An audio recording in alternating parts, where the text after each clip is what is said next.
지난주에 이어서 계시록 7장 2부로 인치는 사업을 계속해서 같이 공부하는 시간이 되겠습니다. 지난주에 제가 맞춰줬던 내용이 여기죠. 그 계시록 에스겔 20장 12절에 나는 그들을 거룩하게 하는 여호와인 줄 알게 하려 하여 내가 내 안식일을 주어 그들과 나 사이에 표징을 삼았었노라. 또 나의 안식일을 거룩하게 할지어다. 이것이 나와 너희 사이에 표징이 되어 너희로 내가 여호와 너희 하나님인 줄 알게 하리라 하였었노라. 에스겔 20장 20절의 말씀이었습니다. 그래서 안식일, 이 안식일에 관한 이 말씀들을 계속 같이 공부를 했는데요.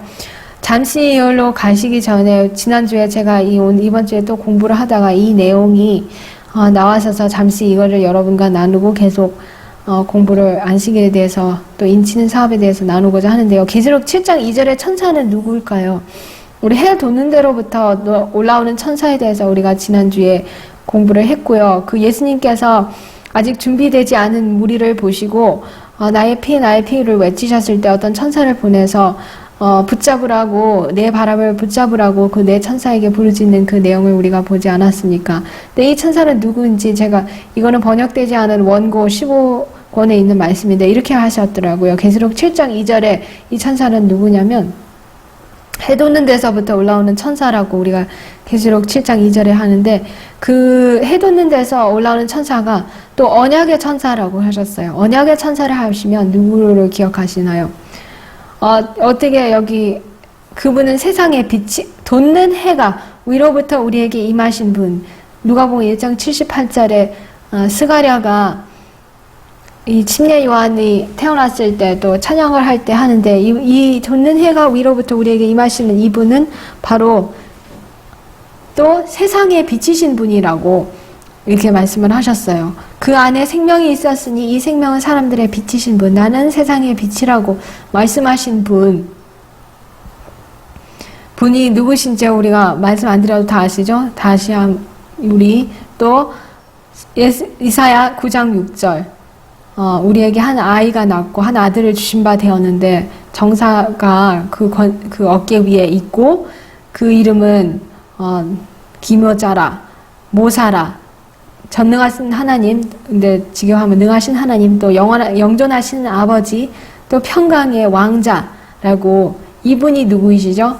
우리 예수님이시잖아요. 근데 계시록 7장 2절에 천사가 이 원고 221쪽에 보시면 예수님이라고 이 모든 성경자들을 들어서 말씀하셨고 이분께서 미가엘로서 하늘의 천사장이고 그 하늘의 모든 천군 천사들을 지휘하시는 지휘관이고 최고의 사령관이시잖아요. 이분께서 천사들을 다 지휘하시는 분으로서 내 땅을 해야할 수 있는 땅이나 바다를 해야할 수 있는 권세를 가진 그 네 천사에게 이분의 권세로 다른 천사가 이제 우리가 그 초기 문제가 지난번에 보셨던 것처럼 이분의 권세 때문에 그 해돋는 이분으로부터 온역의 천사이신 예수님 때문에 아직 그 막을 수 있었다는 그 광경을 우리가 보게 됩니다.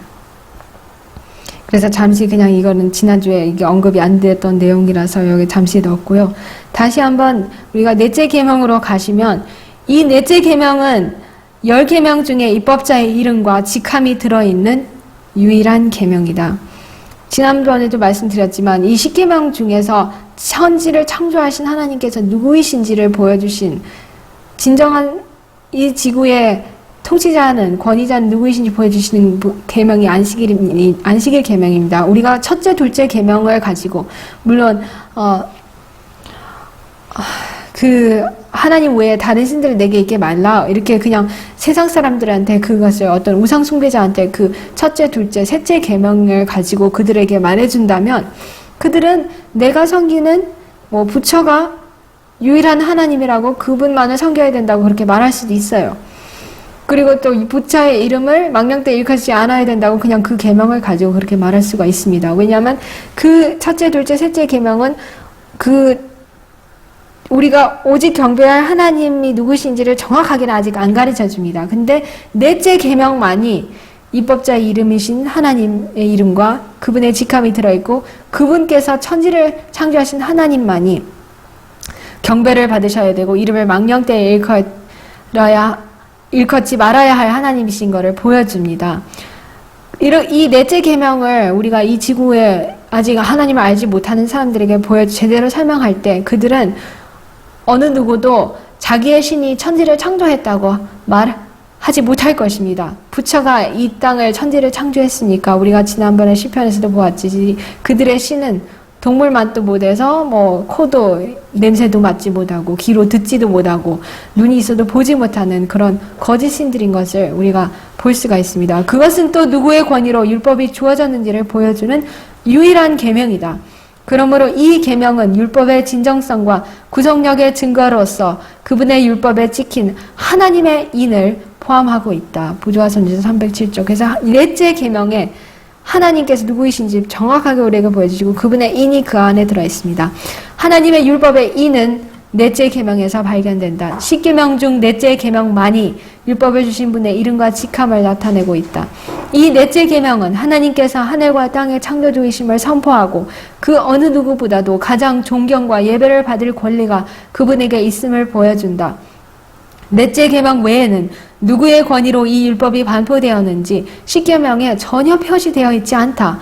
그런데 법안권으로 말미암아 안식일이 변경되자 율법에서 인이 제거되었다. 그러므로 예수님의 제자들은 넷째 계명을 창조주의 기념 혹은 그분의 권위의 표로 올바른 위치에 회복시키라는 부름을 받고 있다. 그래서 10계명 회복 운동을 우리가 해야 되는데 사단이 너무나도 교묘하게 이 하나님과 관련된 모든 계명을 다 변경을 시키고 제거를 합니다. 물론 첫째, 둘째 계명을 진정한 하나님을 제대로 알지 못하게 하기 위해서 또 이제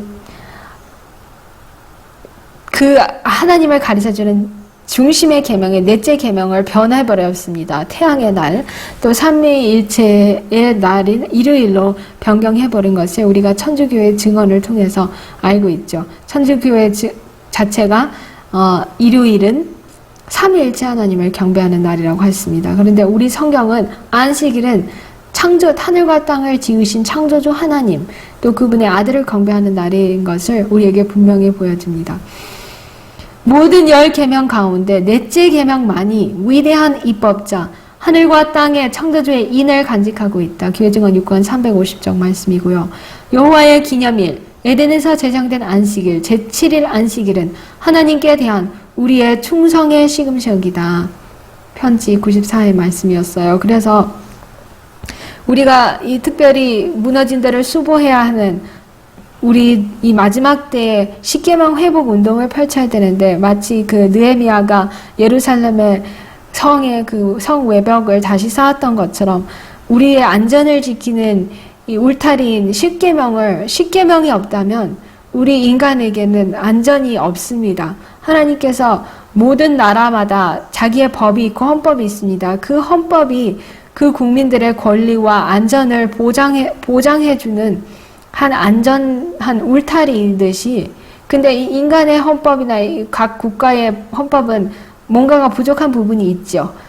그래도 어쨌든 법이 있기 때문에 그 나라의 안전이 보장되듯이 우리 하나님 아버지께서 온 우주의 통치자이신 하나님께서 법이 없으시다면 어떻게 이 우주의 안전이랑 질서가 보장이 되겠습니까? 그런데 우리가 이 마지막 세대에 사는 우리는 그 우주의 창조주이신 하나님의 법을 다시 한번 이 무너진 저희가 주님의 율법을 폐하였사오니 주님의 일하실 때가 되었나이다 한 시편 기자의 말씀처럼 우리가 그 무너진 율법을 다시 수보하는 사람들이 돼야 되는데 그 수보하는 그 계명 중에 첫 번째 이 계명이 안식일 회복 운동일 때 진정한 안식일을 깨달을 때 진정한 하나님이 누구이신지 창조주 하나님이 누구이신지 곧 그분의 예수 그리스도의 아버지가 창조주 하나님이시고 그분께서 그분의 아들을 통해서 온 세상을 창조하셨다는 것, 그래서 그 두 분만이 경배의 대상이시라는 것을 우리가 이 세상에 전파할 것입니다. 그래서 우리가 이 출애굽기 12장에 보시면 이스라엘들을 파멸해서 구원한 것은 그 6월절의 어린 양의 피, 그것을 문설주에 발랐을 때 그것이 한 인이나 표징이 되어서 그 멸하는 천사가 멸하러 각 집마다 이렇게 다닐 때 보호함을 받은 것을 우리가 출애굽기 12장에서 읽을 수가 있습니다. 그런데 이것 역시 또 에스겔 9장에 보시면 한 사람이 그 설기자의 그 필기 도구 쓰는 그것을 가지고 그 젊은 자로부터 어린아이로부터 다 치고 다니는 그것을 우리가 에스겔 9장에서도 볼 수가 있습니다. 그래서 그 에스겔 9장이나 출애굽기 12장이나 이 계시록 7장의 이 것들을 종합해 볼 때 하나님의 이는 그분의 종들의 이마에 처지는데 그들의 종들에게 처지는데 그것은 악한 이들에게서 하나님의 계명을 무시하고 지키지 않는 악한 자들로부터 그들을 보호해주는 한 표징이고 한 보증이라는 것을 우리가 이런 성경의 여러 예를 통해서 볼 수 있습니다. 이스라엘 백성들은 그들이 하나님의 소유라는 것을 나타내기 위하여 문에다 피를 가지고 표시를 하였다. 그와 같이 이 시대의 하나님의 자녀들도 하나님이 지정하신 표를 갖게 될 것이다. 전체적 파멸에서 하나님의 백성을 보존하시기 위하여 히브리인들이 사는 집의 문에다 한 표를 주신 것과 똑같이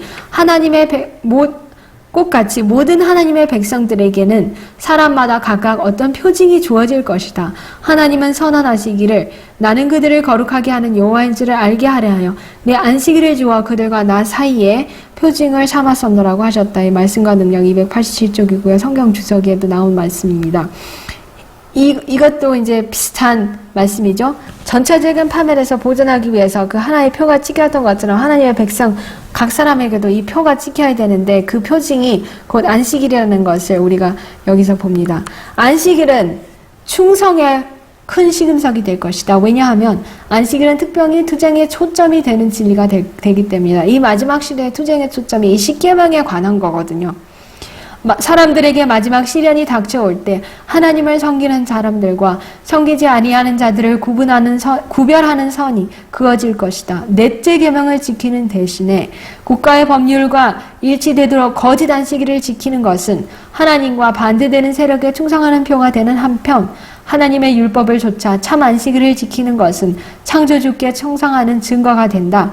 그리하여 한 계층의 사람들은 세상의 세력에 복종하는 인을 받음으로써 짐승의 표를 받는 반면에 다른 한 계층의 사람들은 하나님의 권위에 충성하는 표를 받는 길을 택함으로써 하나님의 인을 받게 된다. 대쟁도 605쪽 말씀입니다. 그래서 이 마지막 때의 투쟁의 초점은 우리가 사단이 어쨌든 처음부터 그 투쟁의 초점이 물론 예수님에 관한 거고요. 예수님의 권위에 반기를 들은 거였는데 그럼으로써 하나님의 권위에 반기를 들은 건데 그럼으로써 하나님의 법은 또 지킬 수가 없고 하나님은 이기적인 분이시라고 그렇게 온 우주에 거짓말을 퍼뜨리려고 노력을 하였습니다. 근데 이 마지막 때의 투쟁의 초점 역시 사단이 하나님의 율법에 대한 이것인데 하나님의 율법은 이기적이고 지킬 수 없다. 이것을 온 세상 사람들에게 전하라고 하지만 이 극소수의 이 무리들은 참한 안식일을 지킴으로써 참 하나님이신 분께 충성을 합니다. 그래서 이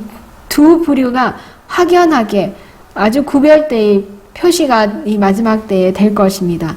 진정한 안식일의 준수는 하나님께 대한 충성의 표이다. 그래서 이 십계명이 투쟁의 초점이 되는데 그것이 또 안식일 준수에서 이때 마지막 때 모든 것이 짐승의 표냐 하나님의 인이냐 그것으로 보여질 것입니다.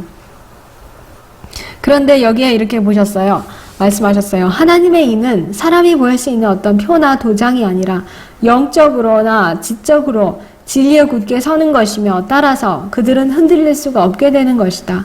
하나님의 백성들이 이마에 인을 받고 흔들림을 위하여 준비되자마자 곧 흔들림이 올 것이다. 사실대로 말하자면 흔들림은 이미 시작되었고 하나님의 심판이 지금 땅 위에서 내려서 우리로 하여금 무엇이 다가오고 있는가를 알게 하신다. 이 아까 그림에는 그 첫 번째 제가 아까 시작 때 보여준 그림에 어떤 사람의 이마에 새 예루살렘, 하나님, 예수님의 새 이름이 적혀 있는 그런 그림이 있지만 이 땅에서는 서로 간에 볼 수 있는 그런 인이 보이지는 않습니다. 그죠?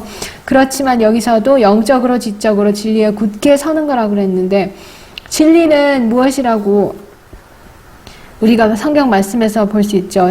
신명기 32장 4절에 이제 한국 개혁 성경에 진실무망하신 하나님이라고 그랬나요?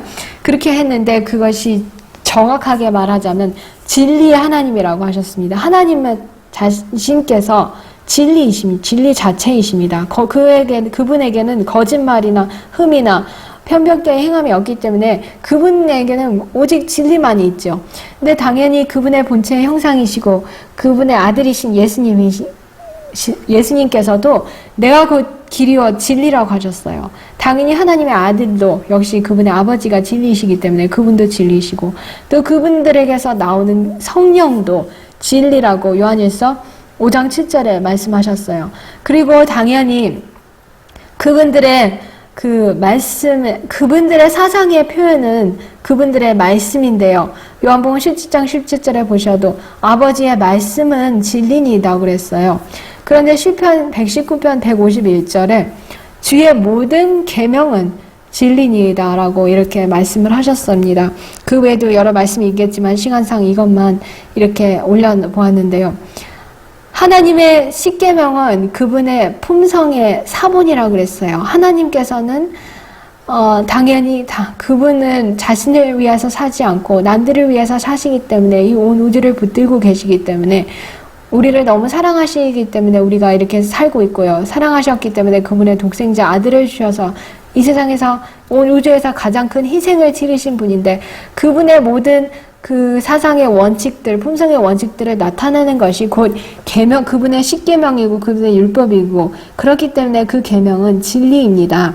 근데 요한일서 2장 4절에 보시면 저를 아노라 하고 그의 계명을 지키지 아니하는 자는 거짓말하는 자요 진리가 그 속에 있지 아니하다고 그랬어요. 그래서 우리가 이 진리가 곧 계명이라는 것을 우리가 여기서 볼 수 있는데 하나님의 인이 여기 사람이 볼 수 있는 어떤 표나 도장이 아니고 지적으로 영적으로 진리에 굳게 서는 거라고 했는데 그 뜻은 곧 여기서 이 말씀을 통해서 우리가 볼 때 있듯이 하나님의 말씀에 그분의 품성의 표현인 그분의 말씀 또 더 나아가선 그분의 계명에 굳게 서는 것임을 영적으로도 지적으로 다 그것을 또 깨달을 뿐만 아니라 그것을 실천에 옮기고 그것이 나의 생애의 한 부분이 되어서 그 계명에 완전히 뿌리가 박혀서 흔들릴 수가 없게 되는 것이 그것이 하나님의 인을 받는 거라고 우리가 여기서 볼 수가 있습니다. 그래서 그렇게 그것이 이제 그 모든 사람에게 온 세상 또 온 우주 사람들에게 이 사람들이 하나님의 계명을 어떤 일이 있어도 죽음 앞에서도 지킬 거라는 그것이 이 세상의 모든 사람들과 우주 거민들에게 보여지는 것이 안식일과 일요일 협령이 내려질 때 또 사형령까지 나아갈 때 그것이 확연하게 다 보여질 것이에요. 근데 어떤 사람들만이 그 인을 받을 것입니까? 살아계신 하나님의 인은 품성의 그리스도의 모습을 지닌 자들에게만 처질 것이다. 근데 그리스도의 모습이란 내가 아버지의 계명을 지켜 그의 사랑 안에 거하는 것 같이 너희도 나의 계명을 지키면 내 사랑 안에 거하겠다고 하셨어요. 그래서 예수님의 모습은 예수님께서 아버지의 죽음까지 이르러서도 아버지의 계명을 지키신 것처럼 우리가 예수님께서 그 말씀하신 것을 볼 수 있죠. 네가 하나님의 요한복음에 보시면 예수님께서 십자가에 돌아가신 이유가 그분께서 하나님의 아들이라고 하셨기 때문에 이제 돌아가신 것을 우리가 성경에서 볼 수 있는데 예수님께서 그 말 한마디 너가 하나님의 아들이냐 이 대제사장이 물어봤을 때 그 말을 하셨을 때 그분께서 곧 죽으신 것을 아셨어요. 근데 예수님은 거짓말하지 않으셨어요. 거짓말하지 않으시고 내가 당연히 하나님의 아들인 것을 증거를 하셨습니다. 죽기까지 십자가의 십계명의 모든 원칙을 나타내심으로써 아버지께 충성을 하셨는데 저희도 그렇게 해야 된다는 것을 이 말씀을 통해서 볼 수 있고요. 살아계신 하나님의 인을 맡고 환난의 때에 보호를 받는 자들은 예수님의 형상을 충만히 반영해야 한다. 예수님께서 또 말씀하셨죠. 내가 아버지와 주의 법이 나의 심중에 있나이다. 내가 주의 법을 사랑한다고 그렇게 말씀을 하셨습니다. 그런데 그것을 우리가 말씀해 보시면 살아계신 하나님의 이는 주님의 안식일을 양심적으로 지키는 자들에게 처진다고 하셨어요. 그 모든 계명을 우리가 진정으로 십계명을 다 모든 원칙을 순종할 것 같으면 또 안식일 계명들 우리가 또 제대로 지키면 안식일을 진짜 제대로 지키면 뭐 십계명의 다른 계명들도 다 같이 따라올 것입니다. 이마에 하나님의 인을 가질 자들은 넷째 계명의 안식일을 지켜야 한다. 이렇게 말씀하셨어요. 그리고 이것도 비슷한 말씀인데 아까 읽은 말씀이지만 두 번째 거 거룩한 형상으로 품성을 꼴짓는 것은 하나님의 계명의 원칙들에 순종하는 데 있다. 하나님의 아들과 딸들 52쪽의 말씀이었습니다. 그래서 우리가 하나님의 계명을 또 특별히 이제 마지막 때에는 죽기까지 안식일을 지키고 할 때 이것이 하나님의 인이 진짜 우리 이마에 찍혔나 안 찍혔나 우주 거민들과 이 세상 사람들에게 보여주는 것일 한 증인과 증거가 될 것입니다. 그런데 하나님의 인을 받지 못할 사람들은 이런 사람들입니다. 자신의 영적 타락을 가슴 아프게 생각하거나 다른 사람들의 죄악을 한탄하지 않는 자들은 하나님의 인을 받지 못한 채로 있게 될 것이다. 그러니까 내 죄가 하나님의 율법을 범한 모든 것들, 행동으로나 생각으로나 이 나의 속에 있는 부패하는 원칙들이 또 타고난 경향들이 하나님의 원칙, 십계명의 원칙과 반대되는 모든 것들을 내 안에 있는 것을 슬퍼하고 또 남들도 그렇게 있는 것들을 볼 때 슬퍼하는 이런 사람들이 그렇게 하지 않는 자들은 받지 못하죠. 안식일을 지킨다고 공언하는 모든 사람들이 다 인을 받지는 못할 것이다. 표면적으로 안식일을 지킨다 해도 못 받을 수도 있죠. 진리를 다른 사람들에게 전하는 사람들 가운데도 이마에 하나님의 인을 받지 못할 사람들이 많이 있다. 그들은 진리의 빛을 가지고 있고 진리의 빛이란 말씀의 빛이고 또 계명의 빛이죠. 계명의 빛은 주님의 뜻이고 우리가 한 주님께서 우리에게 하라고 하신 그 모든 명령들을 안다는 뜻인데 주님의 뜻을 알고 있으며 우리가 가진 믿음의 모든 이치를 이해하고 있으나 거기에 일치되게 행동하지 않았다. 계명의 그 원칙에 주어진 그 빛대로 아무리 이게 우리에게 보여진다 해도 거기에 따르는 행동이 없으면 소용이 없다는 말씀이죠. 우리의 성품에 점이나 흠이 있는 한 우리들 중 아무도 하나님의 인을 받지 못할 것이다. 우리의 성품에 있는 결점들을 고치고 영혼의 전에서 모든 더러움을 깨끗하게 하는 일이 우리에게 맡겨져 있다. 그런 후에는 제자들에게 이른 비가 내린 것처럼 우리들에게 늦은 비가 내릴 것이다. 형제들이여 그대들이 준비하는 큰 사업에서 무엇을 하고 있는가? 세상과 연합하고 있는 사람들은 세속적으로 변해가고 있으며 짐승의 표를 받을 준비를 하고 있다. 자신을 신뢰하지 않고 하나님 앞에서 스스로를 낮추고 진리에 순종함으로 영혼을 깨끗하게 하고 있는 사람들은 하늘의 성품을 받고 있으며 이마에 하나님의 인을 맞을 준비를 하고 있다. 여기도 진리에 순종하는 것은 곧 하나님의 계명에 순종한다는 뜻이죠. 법령이 발하여지고 인이 쳐질 때 그들의 성품은 영원히 순결하고 흠없이 남을 것이다. 그래서 저와 여러분이 여기 말씀하신 것처럼 이런 사람들이 되기를 하늘의 성품을 받고 이마에 하나님의 인 맞을 준비가 된 사람들이 되기를 기도합니다. 지금은 준비할 때이다. 하나님의 인은 불순한 남녀 이마에는 결코 처지지 않을 것이다. 그것은 야심적이고 세상을 사랑하는 남자나 여자의 이마에는 결코 처지지 않을 것이다. 또한 그것은 거짓말을 하거나 거짓된 마음을 품은 남자나 여자의 이마에도 결코 처지지 않을 것이다. 인을 받는 모든 사람들은 하나님께서 보시기에 흠이 없어야 한다. 즉 그들은 하늘나라에 갈 후보자들이다. 교회증은 5권 211쪽 또 213에서 16쪽 말씀이었습니다.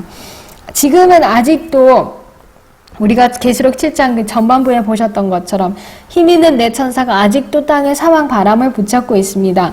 두려운 파멸이 고스란히 땅에 이르지 못하도록 지금 금지를 하고 있고요. 이 바람은 치명적인 전쟁을 하도록 나라들을 충동할 것입니다. 곧 우리가 이 세상 뉴스들을 볼 때 남중국해에서 미국하고 중국하고 맨날 군사 충돌 일으키려고 그러죠. 우리 한반도만 봐도 맨날 매일같이 북한 때문에 어수선하지요.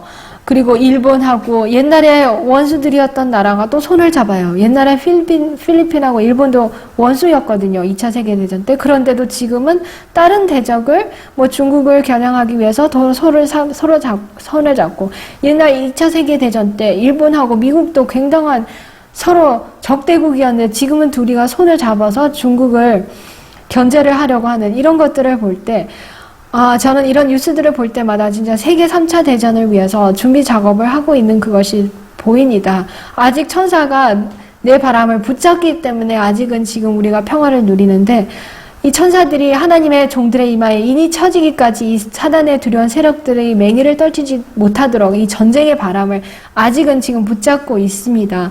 그렇지만 이것이 언제 놓여질지 우리가 준비만 되면 곧 놓여질 것입니다.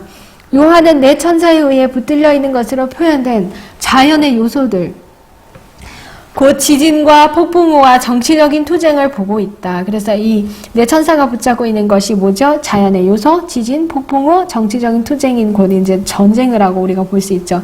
이들 바람들은 하나님께서 놓으라는 말씀을 하실 때까지 붙들려 있다. 그러므로 하나님의 종들의 이마에 인이 쳐질 때까지 땅이나 바다나 나무에 불지 못하도록 붙들라는 하나님의 명령을 순종하고 있다.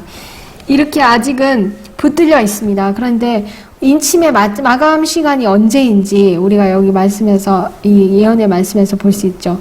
산 의인들은 은혜의 시기가 마쳐지기 전에 하나님의 인을 받을 것이라고 가르법은 기별 1권 66절에 말씀하셨어요. 그래서 은혜의 시기가 마쳐지는 때는 곧 대환란이 시작되는 때죠. 그 전에 하나님의 인을 다 받아야 합니다. 지금 이미 흔들림도 시작되었고 지금도 우리가 받아야 되고, 그때까지 최종적으로 확 찍혀서 그 도정이 이제 떠날 때가 그때일 것이죠. 은혜의 시기가 마쳐지기 전에. 여기도 보시면 마라나타 243쪽에 보시면 우리가 바로 환란의 때에 들어가기 전에 살아계신 하나님의 인을 모두 받을 것이다. 나는 그 후에 내 천사들이 사방의 바람을 붙잡는 일을 그친 것을 보았다. 그 후에 나는 기근과 전염병과 전쟁과 민족이 민족을 대적하여 일어나는 것을, 온 세상이 혼란 가운데 빠져 있는 것을 보았다. 그래서 이 환란의 때는 소환란이 아니죠. 대환란이겠죠. 대환란 직전 들어가기 전까지는 다 받아야 되고, 그 대환란에 내 바람을 딱 놓치면 이 세계 3차 대전이라든지 기근, 전염병, 뭐 온갖 혼란스러운 일들이 이 세상에 난무할 것임을 우리가 이 말씀을 통해서 봅니다. 네, 계시록 7장 4절에 보시면 내가 인맞은 자의 수를 들으니 이스라엘 자손의 각 지파 중에서 인맞은 자들이 14만 4천이니, 이 안식일에 이 안식일에 관한 이 말씀이 전파된 지가 이제 1844년 이후로부터 점점 계속 이 안식일 준수에 관해서 이 온 세계에 이렇게 전파가 되고 있습니다. 그런데 여기서 이제 14만 4천이 입맞은 자들이 이제 14만 4천이라고 이렇게 말씀을 하시는데, 어떤 사람들은 이것을 보고 12지파라고 이렇게 나오기 때문에 그 실제적인 12지파가 존재하던 그때로부터 입맞은 자들이 있나 보다 이렇게 잘못 해석하는 사람들이 있어요. 그런데 그것은 그것이 아니고, 오늘날 이 시대에 그것을 우리가 적용할 수 있는 것이 야고보서 1장 1절에 보시면 하나님과 주 예수 그리스도의 종 야고보는 흩어져 있는 12지파에게 문안하느라고 하셨어요. 그때 야고보가 편지한 사람들은 유대인들보다는 그리스도인들이었습니다. 그리고 또 뭐 유대인에서 그리스도인으로 개종한 그런 사람들 뿐만 아니라 헬라인들도 다 포함된, 이방인들도 포함된 그런 것이거든요. 그래서 그 당시에 오직 영적인 이스라엘, 또 믿음으로 아브라함의 자손이 된 사람들이, 혹은 이방인이었어도 주님을 개인의 구주로 받아들인 사람들은 이 12지파의 속으로 들어간 것을 우리가 볼 수 있습니다. 그래서 오늘날 특별히 이 마지막 시대의 마지막 세대의 그리스도인들이 이 12지파인 것을 우리가 이 말씀을 통해서 볼 수가 있습니다. 꼭 그 진짜 옛날 그 유다 자손들의, 이스라엘 자손들의 그것으로 보는 것이 아니고요. 그래서 천사가 말하기를 유다 지파 중에 입맞은 자가 1만 2천이요, 루벤 지파 중에 1만 2천이요, 갓 지파 중에 1만 2천이며, 야셀 지파 중에 1만 2천이요, 나탈리 지파 중에 1만 2천이요, 문하세 지파 중에 1만 2천이요, 시므온 지파 중에 1만 2천, 레위 지파, 이사갈 지파, 스불론 지파, 요셉, 베냐민 중에 다 각각 1만 2천 해씩 해서 곱하기 12를 해서 14만 4천인 것을 우리가 볼 수 있습니다. 그런데 이 오늘날 이 시대에 이 하나님의 인맞을 백성들의 숫자가 채워지고 있는데요. 이 인맞은 자들의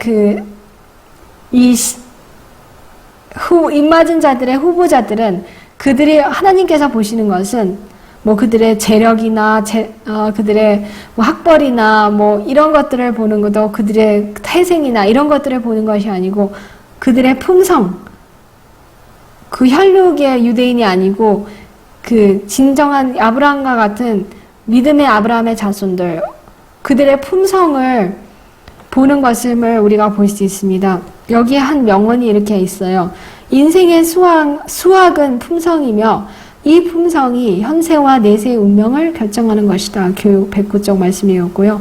품성은 생애의 위대한 수확이다. 우리가 뭐 농사를 짓는 분들 아시지만 우리가 무엇을 심었을 때 수확물을 얻을 때가 그때가 모든 거의 최종이잖아요. 그런데 우리 인생의 최대의 수확은 하나님의 평상대로 하나님의 계명을 지키는 품성이냐 아니면 마귀의 그 거짓말의 아비 이 마귀를 쫓아가는 품성이냐 이 두 개밖에는 없습니다. 근데 여기에 보시면 왜 그 12지파에 이 12지파에 각각 이렇게 루벤이나 이런 넣으신 것을 보면 우리가 지난번 12지파를 공부할 때 루벤을 봤지만 물의 끓음 같고 탁월치 못했지만 마음을 크게 살피고 각오를 했을 때 살고 죽지 않고 인수가 적지 않기를 원하도다라는 그런 약속을 받았고요. 레위도 실패의 생을 같았지만 하나님을 통해서 승리함으로 이스라엘의 지파 중에서 선생이 된 것을 봅니다. 유다는 비록 처음에는 좀 잘못한 것도 있었지만 나중에 그 지파 중에서 지도자와 대변인들이 됐고요. 이사갈은 건장한 노새와 같이 진지는 것을 무사하지 않는 신실한 일꾼들로서 그 지파가 형성되었던 그 특징을 이루었던 것을 봅니다. 납달리는 아름다운 사람들에게 격려하는 이런 좋은 말을 하는 이런 지파였고요. 아셀은 형제에게 기쁨이 되고 발이 기름에 성령에 잠긴 자고 기름진 것과 왕의 진술을 경계하는 이런 사람이었습니다. 요셉은 활이 도리어 경강해서 그의 팔에 힘이 있고 야곱의 전능자의 손을 힘입었습니다.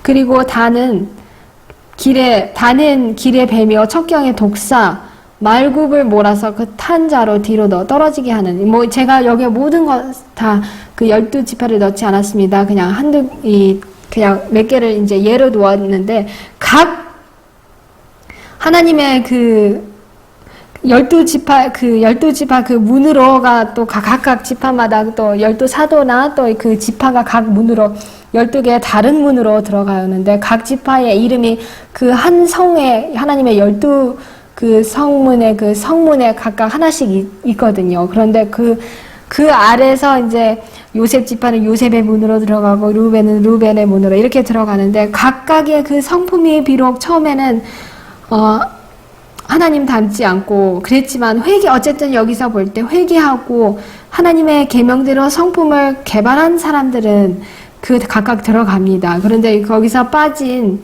그 지파를 우리가 볼 수 있죠. 에브라임하고 이제 단이 빠진데 여기서 단은 한 가지 그 빠진 이유가 하나님께서 주신 선물을 오용을 해서 너무 남에게 있는 축복으로 주신 그의 혀를 잘못 사용을 해가지고 그냥 남 안에 있는 악에 대해서 먼저 생각하고 그것을 말하고 그것을 그 탄자로 그것을 좋게 하는 것이 아니라 오히려 그 험담하고 그렇게 할 때 오히려 이 단과 그 모든 후손들은 절대로 그 14만 4천에 들어가지 못한 것을 그렇게 보게 됩니다. 그래서 저와 여러분들은 우리가 어떤 지파의 이름 아래 들어갈 것인지 그 선택이 또 그 운명이 우리 모두가 얼마나 하나님의 말씀대로 살고 회개하느냐에 따라서 달려 있겠죠. 그래서 우리는 단이나 이런 에브라임의 지파에 속하지 않고 그 나머지 그중 어떤 한 지파라도 꼭 들어가는 우리 모두가 되기를 기도합니다. 하나님의 형상대로 꼴지어진 품성은 우리가 이 세상에서 내세로 가져갈 수 있는 유일한 재물이다. 이 세상에서 그리스도의 교훈을 따라 사는 자들은 모든 신령한 학식을 하늘집으로 가져가게 될 것이다. 그리고 하늘에 가서도 우리는 계속 진보하게 된다. 그러므로 현세에서 우리의 품성을 개발하는 일이 매우 중요하다. 신명기 332쪽 말씀이었습니다. 하늘 천사들은 단호한 믿음을 가지고 그들의 행실에까지 완전함을 나타낼 그러한 품성을 추구하는 사람들과 협력할 것이다. 이 일에 힘쓰고 있는 각 사람에게 그리스도께서는 내가 내 오른편에 서서 너를 돕고 있다고 말씀하신다. 하늘은 줄 수 있는 모든 도움을 저와 여러분에게 제공하고 있습니다. 하나님과 협력해서 우리는 그런 품성을 꼭 하기를 기도합니다. 계시록 7장 9절 10절에 보시면 이 일 후에 내가 보니 각 나라와 족속과 백성과 방언에서 아무라도 능히 셀 수 없는 큰 무리가 흰옷을 입고 손에 종려가지를 들고 보좌 앞과 어린 양 앞에 서서 큰 소리로 외쳐가로되 구원하심이 보좌에 앉으신 우리 하나님과 어린 양에게 있도다 하니 계시록 7장 9절 10절 이렇게 나옵니다. 그리고 모든 천사가 보좌와 장로들과 내 생물의 주위에 섰다가 보좌 앞에 엎드려 얼굴을 대고 하나님께 경배하여 가로되 아멘. 찬송과 영광과 지혜와 감사와 존귀와 능력과 힘이 우리 하나님께 세세토록 있을지로다. 아멘. 아멘 하더라. 계시록 7장 11절 12절. 그런데 여기에 그 다음에 보시면 이제 14만 4천 명에 대한 언급이 또 나옵니다. 우리가 지금까지 이 12지파가 12,000씩이 14만 4천인 것을 우리가 이 계시록 7장에 대해서 보는데요. 장로가 이렇게 요한에게 와서 물론 여기에 다 능히 셀 수 없는 큰 무리가 흰옷을 입고 보좌 앞에서 이제 손에 종려가지를 들고 어린 양 앞과 보좌 앞에 서 있는데 장로 중에 또 하나가 이렇게 계속 대답을 합니다. 장로 중에 하나가 응답하여 내게 이르되 이 흰옷을 입은 자들이 누구며 또 어디서 왔느뇨? 내가 가로되 내 주여 당신이 알리이다 하니 그가 나더러 이르되 이는 큰 환난에서 나오는 자들인데 어린 양의 피에 그 옷을 씻어 희게 하였느니라. 이 한 장로가 다시 셀 수 없는 큰 무리가 다 흰옷을 입었지만 특별히 그 요한이 이렇게 계시 가운데서 그 한 작은 무리가 더 고생을 많이 한 그런 무리가 또 이렇게 더 두드러지게 보이는 것 같아요. 그 무리를 이제 더 지적을 하는데 그것이 곧 14만 4천인 것을 봅니다. 요한은 누구인지 왜 이 사람들이 누구이고 어디서 나온 자들인지 모르는데 장로가 이렇게 대답을 하죠. 큰 환난에서 나오는 자들이고 어린 양의 피에 그 옷을 씻어 희게 한 자들이라고 10장 13, 14절에 말씀을 하십니다. 이 큰 환난에서 나온 자들이 누구인지 이 하늘의 천사가 이렇게 외치는데요. 그들은 큰 환난에서 나왔다. 그들은 이 세상에서 불같은 시련 속을 걸었고 그들에게 짐승과 그의 우상에 대한 경배를 강요하고 그들로 하여금 하늘의 하나님께 불충성하도록 강요한 사람들의 격정과 변덕에 의해 심히 미움을 받았다. 그들은 산, 바위, 땅속의 굴과 토굴, 감옥, 비밀 회의장, 고문실, 헛간, 다락방으로부터 나왔다. 그들은 통렬한 고통, 깊은 자기 부정, 깊은 절망을 통과하였다. 그들은 더 이상 악한 자들의 놀이개나 조롱거리가 아니다. 그들은 더 이상 그들을 경멸하는 자들의 눈에 비천하고 가련한 자들이 아니어야 한다. 초기문집에 보시고 교회증은 1권 69쪽에 보셔도 이 14만 4천이니 너희가 큰 환난에서 나왔으니 이리로 들어오라 예수님께서 말씀하시는 그런 장면이 나옵니다. 그래서 이 큰 환난에서 나온 이 흰옷을 입은 무리는 그 더 두드러지게 물론 이 손에 공려 가지를 들고 보좌 앞에 또 어린 양 앞에 선 이 큰 셀 수 없는 무리 중에서도 더 두드러진 더 이렇게 뛰어난 한 자들입니다. 왜냐하면 개국 이래로 없던 환난, 짐승과 그의 우상의 하나님의 계명에 대한 이 투쟁이 가장 격렬한 그 시련을 통과한 자들입니다. 여기에 다 이렇게 언급이 되었죠. 근데 악한 자들이 그들에게 입히기를 기뻐했던 그 더러운 옷을 그들에게서 벗기라. 그들에게 갈아입힐 옷, 의의 흰옷을 주고 그들의 머리에 정한 관을 씌우라. 스가랴 3장 4절 5절에 그 스가랴에게서 옷을 벗기고 정한 관을 씌우는 것이 이 예표의 사람이 곧 14만 4천이라는 것을 우리가 이 예언의 말씀을 다 공부할 때 하는데 이 14만 4천이 이 세상에서 하나님의 계명을 지키기 위해서 분투할 때 악한 사람들이 얼마나 그들을 조롱하고 그들의 이름에다 온갖 치욕과 온갖 더러운 이런 이름들을 입혔겠습니까? 그런데 하나님께서 온 우주 앞에서 그들을 높이시는 것을 볼 것입니다. 환난의 때에 사단은 악한 자들을 선동해서 하나님의 백성들을 멸망시키기 위하여 그들을 포위한다. 그러나 사단은 하늘의 책들에 그들의 이름이 적혀있는 맞은편에 용서라는 말이 쓰여있는 것을 알지 못한다. 그는 그들의 더러운 옷을 벗기고 아름다운 옷을 입히고 정한관을 그 머리에 씌우라는 명령이 떨어진 것을 알지 못한다. 이 사단은 몰랐어요. 그래서 악한 자들을 선동해서 온갖 더러운 옷을 입혔지만 하늘의 기록에는 이들에게 이미 이렇게 더러운 옷을 벗겨지고 아름다운 옷을 입히고 정한 간을 씌우라는 그런 명령이 떨어집니다. 사단이 이 세상에 오기 전에, 타락하기 전에 덮는 구름으로써 하나님의 면전에 항상 섰었어요. 그런데 타락을 하면서 이 타락을 하면서 이 성사들의 3분의 그 1이 떨어진 것을 우리가 성경 말씀에서 보게 되죠. 근데 그 사단과 그 천사들이 그 떨어졌던 그 자리에, 그러니까 빠져나온 그 자리에 14만 4천들이 대신 서서 보좌 주위에 서서 밤낮 하나님을 그 성전에서 섬길 것이라는 것을 우리가 알 수 있습니다. 그러므로 그들이 하나님의 보좌 앞에 있고 또 그의 성전에서 밤낮 하나님을 섬김에 보좌에 앉으신 이가 그들 위에 장막을 치시리니 저희가 다시 줄이지도 아니하며 목마르지도 아니하고 해나 아무 뜨거운 기운에 상하지 아니할지니 이는 보좌 가운데 계신 어린 양이 저희의 목자가 되사 생명수 샘으로 인도하시고 하나님께서 저희 눈에서 모든 눈물을 씻어주실 것임이라라. 계시록 7장 15절.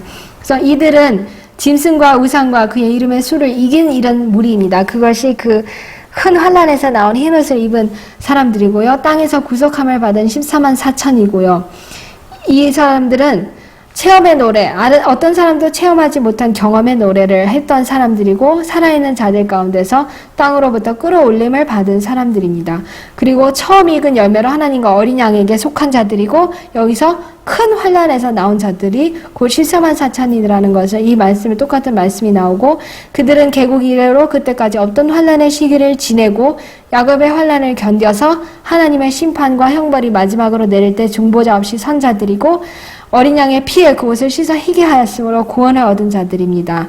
이런 사람들이 곧 장로가 말하는 그 사람들입니다. 그래서 이 사람들이 그렇기 때문에 다시는 그 장로가 말한 것처럼 해나 뜨거운 거연에 상하지도 않고 목마르지도 않고 줄이지도 아니하다는 것은 그들이 그 대환란의 때에 이 세상의 기근과 질병으로 황폐해지고 태양이 사람들을 시발열로 태우고 자기들도 그런 고통과 기가를 당했기 때문에 장로가 이 말씀을 그들에게 적용시켜서 하였던 것입니다. 그렇지만 거기서도 보시면 각 나라와 족속과 백성과 방 안에서 아무라도 셀 수 없는 그 큰 무리, 그러니까 손에 종려나무를 가지고 선 그 무리들은 여기서 온 백성, 하나님의 모든 예수님 부활한 사람들까지 포함한 그런 사람들이라는 것을 볼 수 있습니다. 근데 물론 다 흰옷을 입었지만 14만 4천이 있는 이 큰 무리 중에서도 더욱 두드러지게 더 눈에 띄게 요한의 눈에 보였었기 때문에 이 장로가 그들을 또 씹어서 그렇게 말씀을 하신 거고요. 각 나라와 족속과 백성과 방 안에서 아무라도 셀 수 없는 큰 무리는 하나님 그동안 수백만 명의 사람들이 누명을 쓰고 무덤으로 내려간 순교자들이라든지 어쨌든 하나님을 믿고 부활한 이런 구원받은 모든 사람들을 포함한 그 무리는 이제 각 나라와 족속과 방언과 백성에서 능이라도 셀 수 없는 큰 무리입니다. 이런 모든 사람들이 손에 종려나무를 들고 명랑하고 아름답고 조화로운 찬양의 노래를 부릅니다. 그들은 모두 소리를 합하여 천지가 흔들릴 만큼 노래를 부른다. 구원하심이 보좌에 앉으신 우리 하나님과 어린 양에게 있도다. 그러자 온 하늘의 거민들은 다음과 같은 찬송으로 화답한다. 아멘. 찬송과 영광과 지혜와 감사와 존귀와 능력과 힘이 우리 하나님께 세세토록 있을지로다. 아멘. 자, 이 구원받는 광경을 예수님의 대관식을 요한은 본 거거든요. 근데 이 무리가 그들의 지위대로 쓴 것을 봅니다.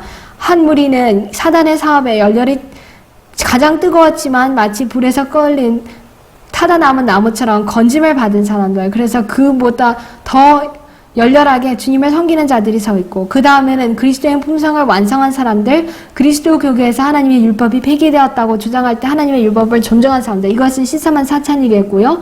각 시대를 통하여 믿음을 위해서 순교가 당한 많은 사람들이 있습니다. 또 그 외에도 각 나라와 족속과 백성과 방언에서 아무라도 능히 셀 수 없는 이 큰 무리가 흰 옷을 입고 손에 종려 가지를 들고 보좌 앞과 어린 양 앞에 서 있는 그 광경을 보는 것이었어요. 이 사도 요한이 그들은 전쟁을 마치고 승리를 얻었다. 그들은 달려갈 길을 달려가고 상급을 받았다. 그들은 손에 있는 종려 가지는 승리를 표상하고 흰옷은 그들이 지금 소유하고 있는 그리스도의 흠없는 의를 상징한다고 하셨습니다. 그래서 이들은 어쨌든 이렇게 큰 소리로 오직 두 분만을 자기들을 구원하신 두 분을 찬양을 합니다. 그래서 마지막으로 이걸 읽고 마치겠는데요. 그 빛나는 무리들 가운데는 마치 자기 자신의 능력과 선행으로 승리한 것처럼 구원을 자기 공로에 돌리는 자는 한 사람도 없다. 그들이 어떠한 일을 하고 어떤 고난을 받았는지에 대해서는 한마디도 말하지 않는다. 오직 모든 찬미의 내용과 모든 찬양의 주제는 구원하심이 우리 하나님과 어린 양에게 있다는 것이다 하면서 그 계시록 7장의 장면이 이렇게 맞춰집니다. 그래서 저와 여러분도 우리가 구원을 얻기 위해서는 이 무리에 우리가 참여해야 되는데 우리의 공로는 정말 하나도 없고 오직 구원하심이 두 분께만 있다는 그 대열에 참여하기를 간절히 기도합니다. 다 같이 기도하시겠습니다. 하늘에 계신 우리 아버지, 우리 이 말씀을 통해서 우리가 주님께서 주신 이 10계명의 충성심을 나타내는 이 넷째 계명에 하나님의 인이 들어있다는 것을 배웠습니다. 미국에 곧 우리 앞에 닥칠 환난의 때 인간의 법령에 충성할 것이냐 하나님의 법령에 충성할 것이냐가 나타날 것인데 우리가 그때 죽음을 각오하고 죽음을 쓰고라도 주님의 모든 계명 또 주님의 안식일 계명에 충성할 수 있는 우리가 될 수 있게 하여 주시옵시고 그 영광스러운 14만 4천의 그 무리에 우리 모두가 참여하여서 우리도 이 모든 무리와 함께 구원하심이 보좌에 앉으신 우리 하나님과 어린 양에게 있도다 외칠 수 있는 그 구원의 대열에 참여할 수 있도록 우리에게 주님의 인을 허락하여 주시옵고 주님과 협력하도록 도와주시옵기를 예수님의 귀하신 이름으로 기도합니다. 아멘.